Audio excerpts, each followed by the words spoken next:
Hello, everyone, and welcome to another episode of Legal Tech Corner. Today, we are going to discuss consideration, another core element in contract formation.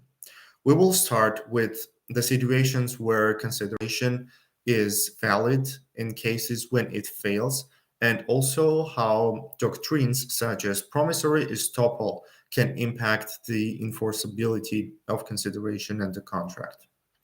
Later, we will move to the legal tech corner where we will discuss consideration from the perspective of legal tech. So let's firstly start with the definition. Consideration is an act, forbearance of promise of them that one party gives to another party as a price for their promise.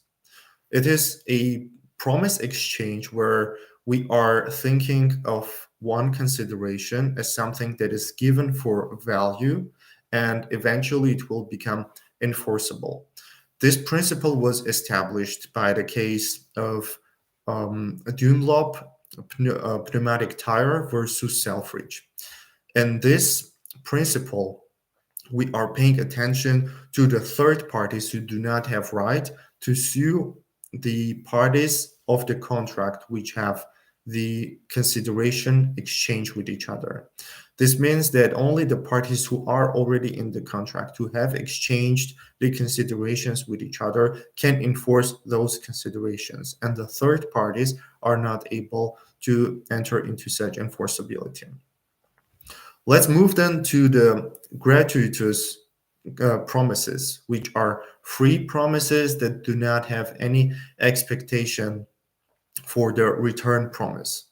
And these promises are usually informal ones and they are not enforceable by default. However, if you can formalize them by making them under a seal or made by deed, as we can also refer to it, then it will become enforceable. Let's think of a situation when one person promises to the friend that they will give their old laptop to them. Afterwards, however, they change their mind and the friend tries to sue the promisor. In this scenario, it won't be enforceable because the promise initially was gratuitous promise, free, and did not have any expectation for a return promise. So the considerations are divided into two potential types, executory and executed. In case of executory consideration, we have the mutual exchange of promises. And in case of sales agreement, I would send the goods to the other party. That would be my promise, and it will be connected to the future outcome. So the promises in executory relationship are not connected with the action itself in the present, but in the future. So as I said, in the sales agreement, I'm promising to send the goods, and in the future, upon the receipt of the goods, the other party will pay for the delivery. In executed option, we have the performance, which is the response. It is an action that is a response to the promise of the other party. So if I ask my friend to clean my windows and I promise to pay 50 euros for that, the friend who cleaned the windows will have executed consideration, which is already performed, and I will still have executory consideration. So there are also some past performances in contractual relationships when I can complete an action, and only after completing and performing the action, there is a promise.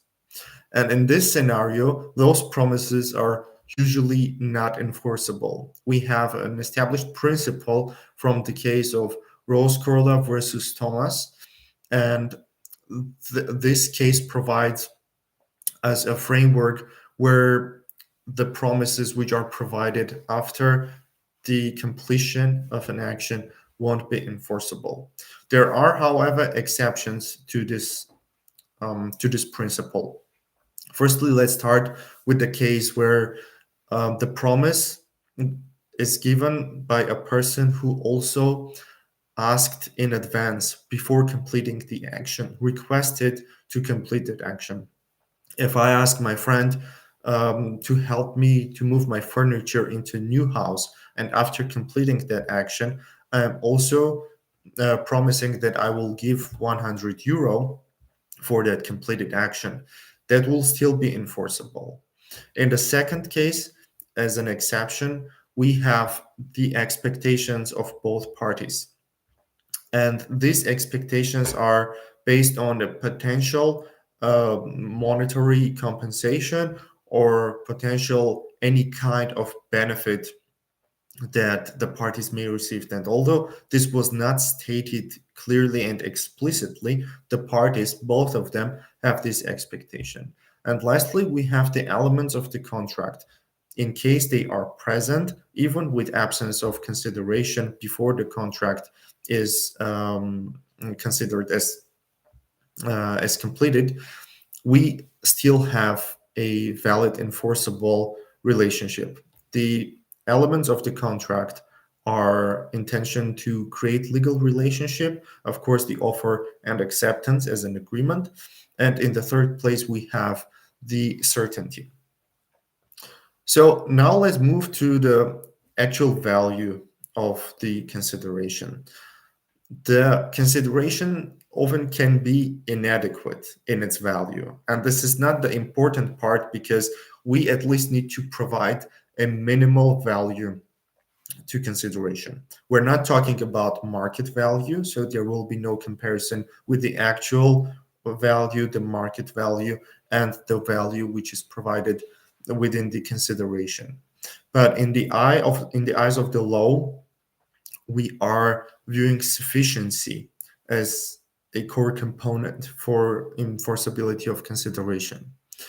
There is another case of Chapel versus Nestle, which established a principle where even a chocolate wrapper can be a valid, sufficient consideration. So the value of it is, of course, inadequate, but there is this sufficiency which brings us to the valid enforceability level. When we are comparing adequacy and sufficiency, adequacy is directly viewing the value of the actual value of consideration. And in case of sufficiency, we are viewing the potential sustainability and support of the contract through that consideration. And the last point for us is the situations where instead of physical consideration, we have moral values. We do not have action or anything to exchange, but we have respect, love, and similar moral obligative values. We have the case of Thomas versus Thomas, where the wife of the deceased husband is allowed to continue to live in the real estate of the husband, which was in fact based on the wish of husband, and the executors of the wish and the real estate allowed the wife to continue to stay in the apartment. And the basic consideration of it was firstly the respect towards the wife, and also another minimal payment on yearly basis, £1 of a rent. And although at the first glance this may seem invalid consideration, however, as soon as there was a dispute and the executors of the wish wanted to remove the wife from the apartment, the court said, although there is invalid consideration with regards to the moral values that are present here, such as respect towards the wife of the deceased husband, but there is also the valid consideration, which is £1 payment. Although this is a minimal value and it won't be considered as an adequate value, which corresponds to the market value of such real estate, in this scenario, we still have a valid consideration, which can make this relationship and the contract enforceable. So these are the foundational elements and perspectives on the consideration. And let's now delve deeper into the legal tech perspective and understand how the contract management lifecycle goes through all the phases, especially the consideration. So when we are speaking of consideration and automation of it, the first thing that comes into my mind is creating a system where we are able to tag the considerations, make them identified, validate those considerations, but also be able to distinguish them based on their types. So as soon as the clauses are inserted into the contract draft, for example, the offer, the acceptance, the descriptions of the performance, the actions and promises that need to be exchanged on also previous past actions, future performances, etc. Everything is being tracked and tagged by the system into the types of consideration. We had the executory type, executive type, past performances, etc. And we can also track afterwards the progress of these promises and performances and update their tagging status with the time. This gives us foundational information for our consideration compliance.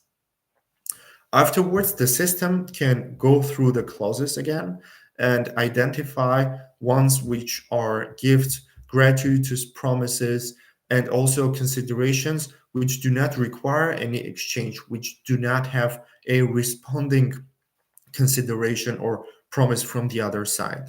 Also, we need to pay attention to the vague abstract formulations where we can potentially find moral obligations, moral promises, which are based on respect, for example, as in case of Thomas versus Thomas.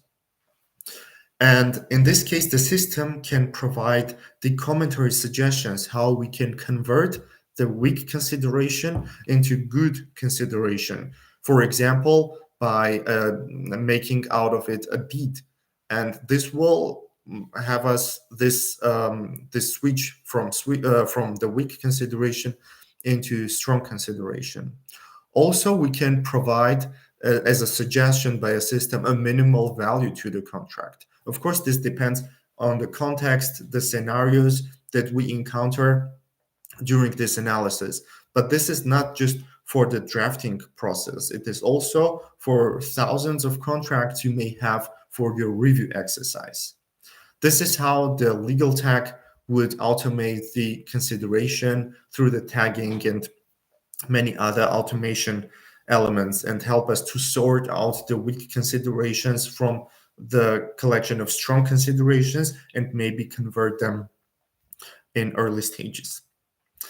Thank you so much. This was it for today. We will continue the topic of consideration in the next video.